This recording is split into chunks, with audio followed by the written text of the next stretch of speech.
What's up, PokePals user, and I'm back with you again. As you know, I am the head coach of the Tampa Bay Frogadiers, and I am here with our Week 1 team building video. This week we have Charles of the cheeky Landos going to crack on through his team. I'm trying to remember off the top of my head. It is Lando T, T-Tar, Mega Slowbro, Fortress, Machamp, Goodra, don't drop momentum, Delphox, Seismitoad. Crap. There was one more and I remember it. His lower tier picks were... You know what, I'm just going to let up right here. I know it's right on my screen. Yeah, that was the one. Rotomo, Seismitoad, Delphox, Tauros, Haunter, and Stoutland. Cool. So, building this week was tough and also kind of easy. I know exactly, the easy part was, the 6 Pokemon I'd bring. I was pretty adamant on those. The issue was getting the right sets in mind to be able to deal with every single threat that he had, but I think I put everything well together. So I knew right off the bat, looking at Charles's team, that the pairing of Sableye and Ferrothorn, both defensively, was going to be phenomenal for me. His biggest threats on his team are stuff like Lando T and also Tyranitar. Those two things can be very, very strong on the offensive side, and so I really needed 2 really good physical walls. And the reason why I didn't want to just like rest my laurels on something like Ferrothorn was because Lando T obviously can learn stuff like Superpower, and T-Tar has access to Fire Blast, which is also the reason why I didn't want to bring Alomomola, because T-Tar can also learn Thunderbolt, so there was always that fear of special T-Tar. So Mega Sableye kicks things off. Rupees the Mega Sableye this week.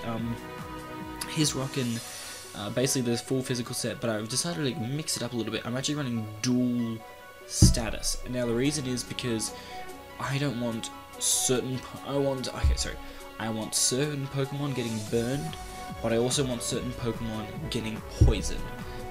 The main thing for this is that his best switch in 9 times out of 10 to a knockoff is either going to be his Tyranitar or his Mega Slowbro, and Mega Slowbro setting up is going to be a huge issue for my team. So I can go for the knockoff, and if I catch the T-Tar, great, he'll probably keep it in and try and force offensive pressure. I can get off a Willow, fantastic. And if he goes into the Slowbro, I want to get off that Toxic because I want to wear that thing down.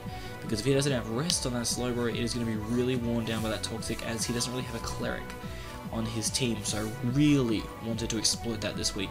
Willow also helps really big against the Stoutland, which could potentially sweep my team if it is Life Orb, but I think I should be able to weather the Stoutland Storm pretty well. Obviously, I don't have to Mega Evolve my Sableye straight away, which is going to be really important against things like Stoutland, where it could come in, be a nuisance, but I can Willow it first before I choose to Mega Evolve, and I can just generally be pretty picky about when I want to Mega Evolve. But in saying that, guys, though, honestly, and being really honest, I am probably going to 100% lead with Sableye, just so I can get the Mega off, because if he chooses to bring Fortress, don't know why he would, but on the off chance that he chooses to bring Fortress to this battle, or he leads with T-Tar, I want to prevent first turn rocks, because obviously I don't have a way of clearing them off the field, and I don't want it to be a nuisance for my team in the game where Sableye can basically just control hazards for me. Now, like I said, his only defogger or spinner on his team is Fortress, so keeping this thing healthy is paramount, because if I can keep Sableye around, he has no way to get rid of hazards on his side of the field, which is going to make Thornacles' job a lot easier.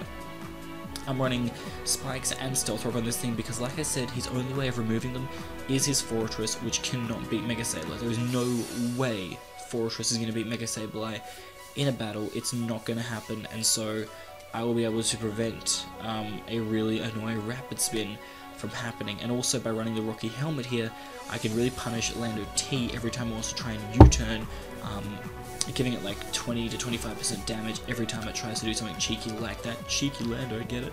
But I also wanted Leech Seed. There were 2 reasons why I wanted to give my Ferrothorn Leech Seed. One was to catch Mega Slowbro trying to set up on me, because obviously Power Whip wouldn't do nothing if he's physically defensive. And also the other reason was because it allows me to really hurt his team. I know there's a Goodra on his team, so obviously in the initial parts I'm going to play it carefully, but if I can get the Goodra out of the way or get it weakened to a point, then it's fine. And also, if I see that he constantly wants to go into that Gudra to prevent the Leech Seed, I can hit him up with that Gyro Ball, which actually does like about 45% minimum, which is fantastic. Leech Seed won't be used straight away, but it's going to be really handy against some of his bigger threats that are trying to maybe set up on me. Like if the Slowbro Calm Minds, I can go for the Leech Seed, then go out to my wall, which is getting Leech Seed recovery back, as well as hopefully by that time a Toxic, so that'll be really important. But to finish off this core, I realized the one thing that these two couldn't really handle was something like AV Gudra. Obviously Sableye could maybe switch in, but didn't really want to take a Fire Blast plus a Draco Meteor. Like I could probably maybe take it a little bit, but it wasn't really at the range that I was totally comfortable with. So I decided that I really wanted to chuck in especially defensive or Dino. Now one thing I know is that this core could be potentially broken down by Gudra being a mixed attacker with like an Assault Vest and having superpower, but that is why I'm rocking the Protect today on by Dino. I know this is a really disgusting set, I'm aware of how disgusting it must look, but honestly for this battle against Charles I really need this set. Wish allows me to pass off basically every one of my Pokemon and keep them super healthy, which is crucial for this battle, especially my first two Pokemon. Keeping them healthy is going to hold them at bay super long. It's also going to allow me to 1v1 Gudra, which will be really important too. Heal Bell is definitely for status, especially the Mega Slowbro. I wanted to try and pass out those Skull Burns, and maybe the Rotom-Mow, if he brings it with the Will-O-Wisp, could be a bit of an issue. Protect, obviously, like I said, is there for scouting. It also lets me see if Stoutland decided to pack the Superpower, and if he may be choiced into that move, then I can kind of choose what I should go into to handle that Pokemon. And Toxic is there at the end, so that basically I can try and use my Dino to solo Mega Slowbro. If Mega Slowbro doesn't have rest, I can definitely solo it and be able to beat it 1v1. If it does have rest, we could be in trouble, but I doubt he is going to bring rest Mega Slowbro. I know it's a bad thing to predict, but it also just means that you'd be running like Calm Mind, Scald, Psyshock, Rest. And that means that then you're asleep for 2 turns, which allow one of my other Pokemon to put in work, but we'll get to that. Next up we have Kim Jong-il. He is kind of the glue that holds this team together. We have a really nice 3 defensive Pokemon, we have 2 very nice offensive Pokemon, but this is the guy that kind of glues this team together and keeps them held up. Volt Switch, Giga Drain, Hidden Power Ice, and Knockoff. This is basically ultra coverage. Volt Switch hitting up things like T-Tar on the Switch, hitting up Mega Slowbro, which is going to be super important. Just getting General Initiative, or if he tries to go into Lando T, I can go HP Ice and blow that thing away. If he goes into Seismitoad, I can go for the Giga Drain, or I can Giga Drain Mega Slowbro, bring it down to the range where it will die to a Volt Switch, which is always important. I got the Knockoff on there to be able to hit up Delphox, as well as just generally hitting up any Pokemon. Like if I feel that maybe his Lando T is Scarfed, knocking off that Scarf can be crucial to allow Mew and Infernape to be able to definitely outspeed and put in work against that Landorus Therian. But this guy is going to be definitely a really important cog to the team, and I really think he's going to put in a fair bit of work for us. I'm not really going to lie. I think that his main purpose is to kind of shut down Slowbro setting up early, because obviously I can go for the Giga Drain and then the Volt Switch, and he'd have to commit then to go for the what's it called? Slack Off at that stage, and then I could go into something like Sableye and get off a Toxic or something like that, or also wear him down a bit and give him like give Ordino possibly a rest.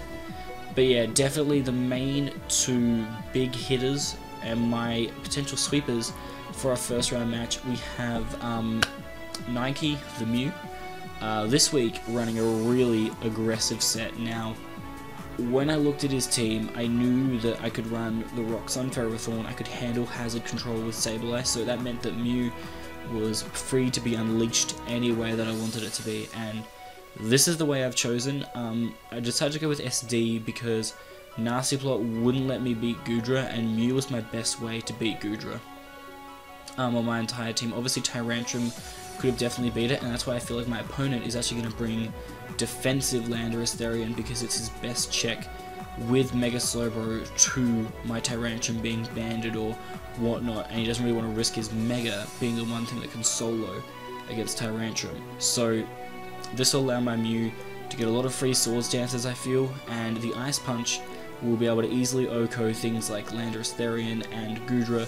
The Drain Punch will be able to take care of Stoutland, Tauros, and Tyranitar, which is a huge problem to Mew in the past. And the Seed Bomb is there to 2-hit KO Mega Slowbro after a Swords Dance, and to OHKO the annoying Seismitoad. So that is basically the premise. I decided to run Adamant. There were a few reasons why. One, I'm fairly super confident, to be honest, that he's going to have to bring defensive Landos Therian.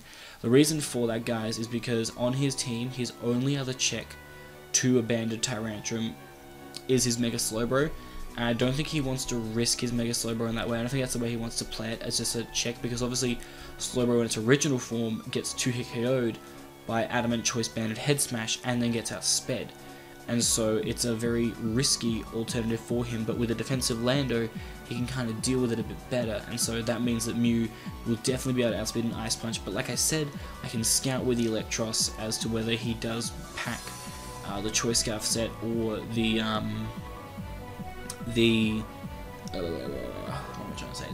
defensive set, and obviously Rocks early with Ferrothorn will definitely give us the biggest indication of that.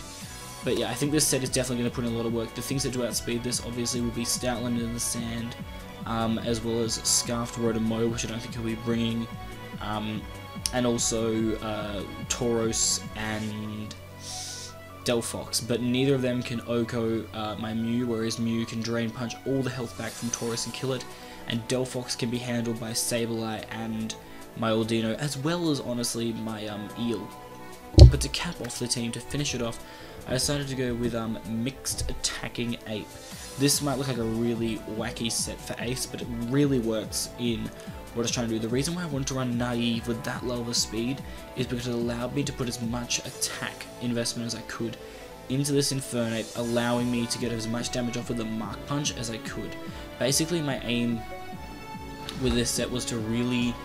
I didn't know, initially this was the Nasty Plot Ape, then I realized it really didn't gel well with the team, but by combining Overheat with Close Combat, I actually have a really nice dual attacking option. Overheat itself does a minimum of about 75 or so to defensive Landos Therian, which is huge. When you think about it, that is huge. That basically means that Lando T won't be able to switch in on things such as my Mew anymore at all, if it ever could in the start. Obviously I could have used this with, instead of Mew, using Tyrantrum, Banded Tyrantrum, but I felt that even though I could kill Lando T, it was just a free switch down into Slowbro to Mega Evolve and then to wall my Tyrantrum for the rest of the battle, and it just didn't feel like it was a smart choice for me at the time. I feel like Mew was better because after the SD and killing Landorus, I could then 2-hit KO the Mega Slowbro, or just get up another SD as he Mega Evolves and tries to Calm Mind, and then get him from there. The other fear, I guess, also with the Mew, is that because of Synchronize, if he goes for Scald and he hasn't been poisoned yet and he does catch me with a burn, then I would Synchronize the burn onto him, and the burn is better for the Slowbro than the poison, so I really want to make sure that I can get the Slowbro poisoned before I try and go in with Mew. That's definitely an important thing to remember, guys. If you're using a Pokemon with Synchronize, know that the status could be passed off, so if you don't want that Pokemon to get that certain status, try and be careful with it. But this Infernape, the reason why I kind of went mixed, so with that speed stat, that allows me to outspeed Choice Scarfed, well, it allows me to speed max speed Jolly Landorus Therian. The basic premise of this is that if it's a Lando T that has had its Scarf knocked off, then I can basically just OHKO it straight up with Overheat, and there's no way he can outspeed me. The Grass Knot is still going to do about 70 to 80% to the Mega Slowbro, which is really crucial for me. Basically means that I can just get damage with Mew and then like sack it if I need to at that point, or just get off the Volt Switch with the Electros as he goes for the Slack Off, but he'll be then in range of dying to the Grass Knot, which is really massive for us, especially since when Mega Slowbro evolves, it doesn't get the Regenerator, and that's going to be really crucial for us with the hazards that Ferrothorn is going to try and chuck down for us. The close combat is going to be really crucial here too, because that's going to allow us to punch holes through things like Goodra and Tyranitar. Tyranitar is kind of an issue to this team. My team doesn't really appreciate T-Tar attempting to set up, or T-Tar just being around in general with all his mixed attacking options, but obviously it's his best switch into an Overheat, so he can take one, but then he will just follow up with a close combat and basically kill it. Then again, he could go into Lando T. There are a lot of predictions that he can make, but basically, I wanted the Overheat for Lando T, and just for general damage on a lot of his Pokemon. I wanted the Grass Knot because it hits up Seismitoad, and it hits up his Mega Slowbro to basically OHKO it. And then the Close Combat allows me to take out things like Goodra, which is super annoying for my team. Being able to take that thing out would be crucial. And Mark Punch is really handy because it does a minimum of, I think, 56% to his Stoutland.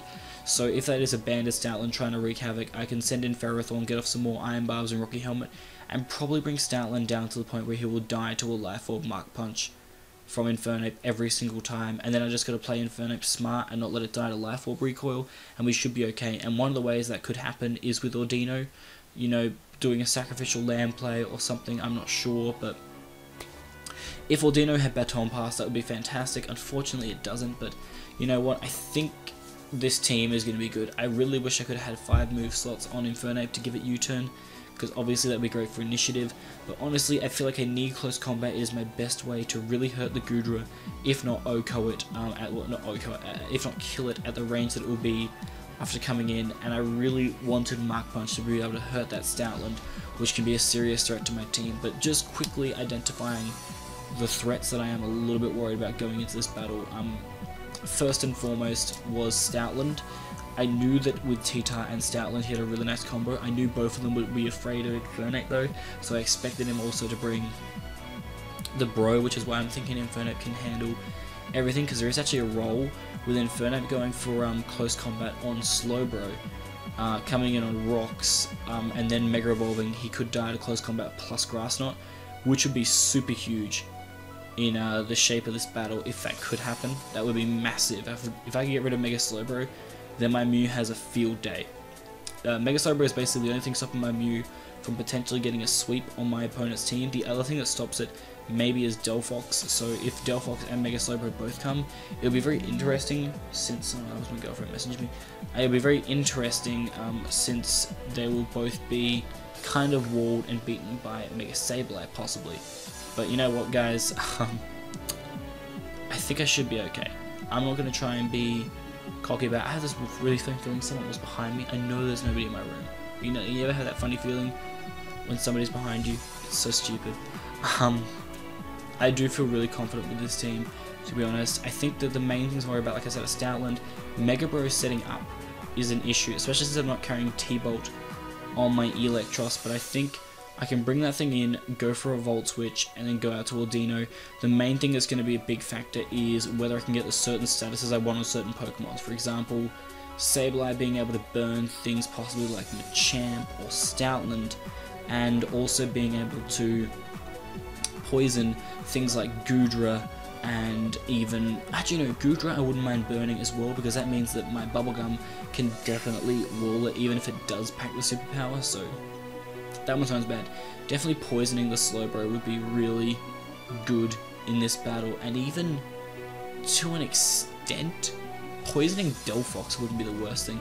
But my basic aim, guys, is to just control hazards. If I don't see Ferrothorn come, if I don't see Fortress come at all, it doesn't really bother me. I'm assuming his lineup for the week will probably be Tyranitar, just because it doesn't have the best matchup against me, but it's just his best way of, you know, getting Stoutland in if he needs it, because Stoutland can wreck my team. Then he has to bring Stoutland. He has to bring Lando T and Mega Bro if he wants to deal with Tyrantrum. And then he definitely should be bringing Goodra because of my Ferrothorn. And the final slot's a tricky one. It's either he brings the Delphox because it is a huge wall breaker potentially, but obviously I have my Eel, and I also have Bubblegum to deal with it, and even Mega Sableye to an extent, which would be pretty crucial for my team. And the other one, there's possibility obviously is Fortress, because he can Volt Switch and try and get momentum on my Sableye to try and find the chance to spin, but I'm never going to give it to him. I'm going to try and keep Sableye as healthy as possible, give myself loads of chances to get that spin off. The Gyro Ball's going to do nothing because I'm slow as well, and I have max defense, so it's never really going to hurt me that badly.